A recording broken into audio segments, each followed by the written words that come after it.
इस वीडियो में हम बात करेंगे कि आप ग्रो एप्लीकेशन के अंदर म्यूचुअल फंड में एसआईपी कैसे कर सकते हैं। तो आप इस वीडियो को पूरा ज़रूर देखिएगा क्योंकि इस वीडियो में आपको फुल इन्फॉर्मेशन दूंगा। तो आप यहाँ पर देख सकते हैं हमने ग्रो एप्लीकेशन के अंदर म्यूचुअल फंड वाला पेज ओपन करके रखा हुआ है। तो म्यूचुअल फंड में एसआईपी करने से पहले सबसे पहले हमें म्यूचुअल फंड को चूज़ करना पड़ेगा कि हम किस म्यूचुअल फंड में एसआईपी करना चाहते हैं। तो आप यहाँ पर देख सकते हैं ग्रो एप्लीकेशन के अंदर यहाँ पर हमें सबसे ऊपर कुछ म्यूचुअल फंड नज़र आ रहे हैं। यह वह म्यूचुअल फंड हैं जो कि अभी फ़िलहाल की स्थिति में सबसे ज़्यादा पॉपुलर हैं। तो आप इन म्यूचुअल फंड में इन्वेस्टमेंट कर सकते हैं।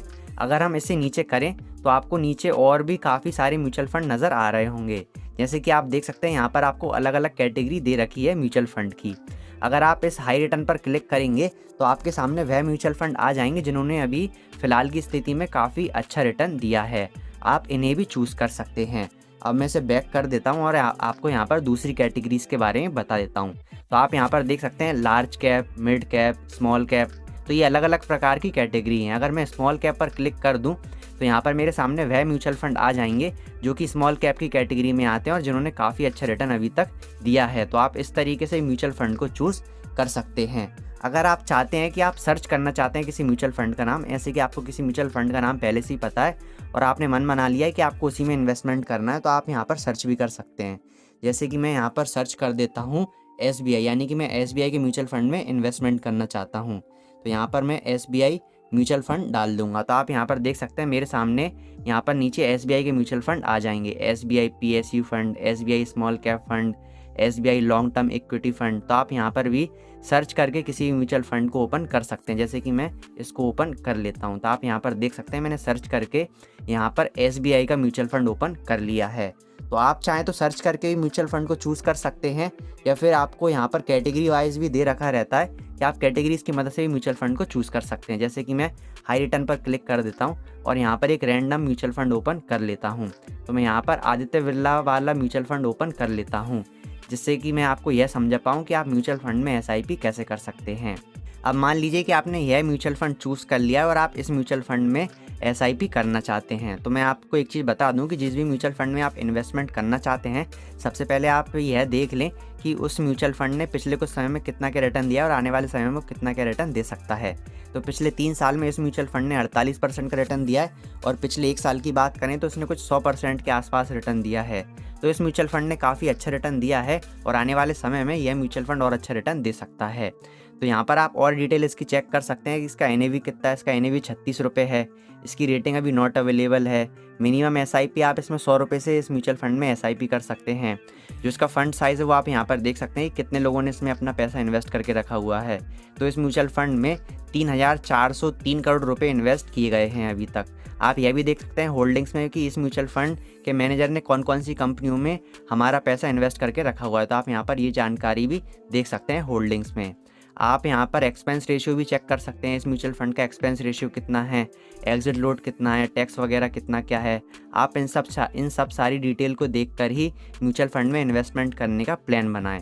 अब मान लीजिए कि आपने सारी चीज़ें यहाँ पर चेक कर ली हैं कि इसका एक्सपेंस रेशियो क्या है, इसने कितना क्या रिटर्न दिया है, इसका क्या फ़ंड साइज़ है, आपने सब कुछ चेक कर लिया। मान लीजिए कि आपने पूरा मन बना लिया है कि आप इसमें एसआईपी करना चाहते हैं। तो यहाँ पर हमने यह म्यूचुअल फंड ओपन करके रखा हुआ है। तो इस म्यूचुअल फंड में एसआईपी करने के लिए यहाँ पर हमें यहाँ पर 2 ऑप्शन नज़र आ रहे होंगे, वन टाइम और स्टार्ट एसआईपी। तो एसआईपी करने के लिए हमें यहाँ पर स्टार्ट एसआईपी पर क्लिक कर देना है। तो मैं यहाँ पर इस ग्रीन कलर के बटन पर क्लिक कर देता हूँ। जैसे ही मैं ग्रीन कलर के बटन पर क्लिक करूँगा तो हमारे सामने एक नया पेज ओपन हो जाएगा। तो यहाँ पर सबसे ऊपर आपको नज़र आ रहा होगा एसआईपी और उसके नीचे लिखा हुआ है हमारे म्यूचुअल फंड का नाम, Aditya Birla Sun Life PSU equity fund direct growth. तो ये हमारे म्यूचुअल फंड का नाम है।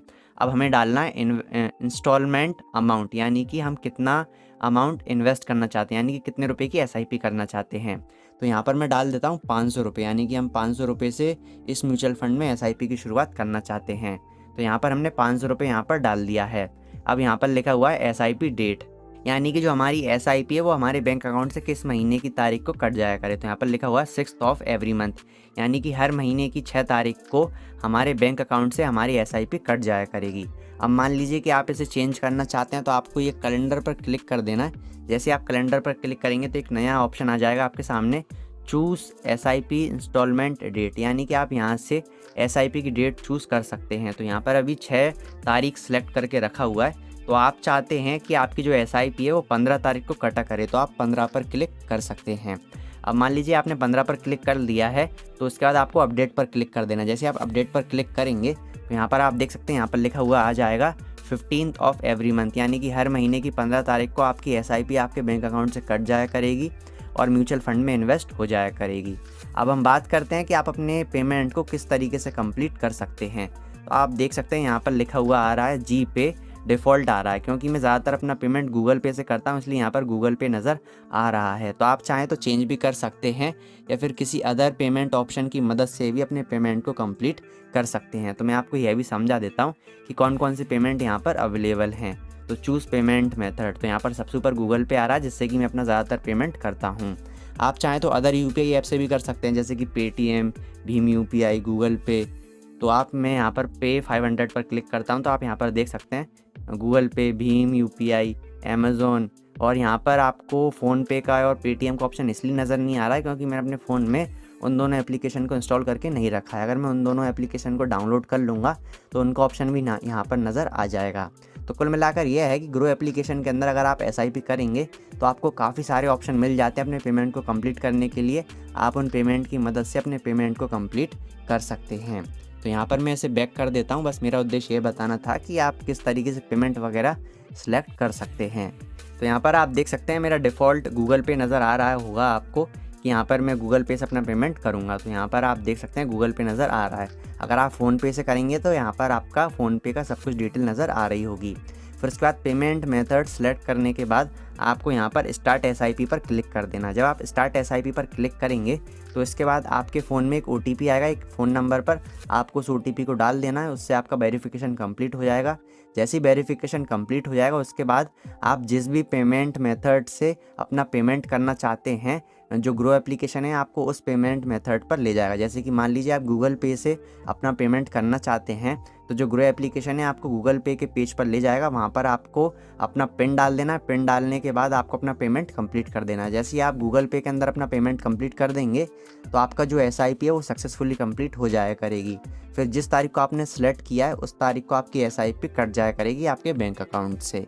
तो यहाँ पर मैंने आपको पेमेंट कंप्लीट करके इसलिए नहीं बताया क्योंकि मैं यहाँ पर अभी SIP नहीं करना चाहता हूँ, क्योंकि मैंने म्यूचुअल फंड में काफ़ी सारे पैसे इन्वेस्ट करके रखे हुए हैं। मेरा इस वीडियो में उद्देश्य सिर्फ इतना था कि मैं आपको यह समझा पाऊँ कि आप SIP किस तरीके से कर सकते हैं ग्रो एप्लीकेशन के अंदर म्यूचुअल फंड में। तो मुझे उम्मीद है कि इस वीडियो में आपको मेरी सारी जानकारी समझ में आ गई होगी कि आप किस तरीके से SIP कर सकते हैं और किस तरीके से म्यूचुअल फंड को सिलेक्ट कर सकते हैं। तो मुझे उम्मीद है कि इस वीडियो में आपको हर एक चीज़ अच्छे समझ में आ गई होगी। अगर आपको इस वीडियो में कोई भी चीज़ समझ में नहीं आई हो तो आप मुझे कमेंट करके पूछ सकते हैं, मैं आपकी हेल्प करने की पूरी कोशिश करूँगा। तो इस वीडियो को हम यहीं पर समाप्त करते हैं। धन्यवाद।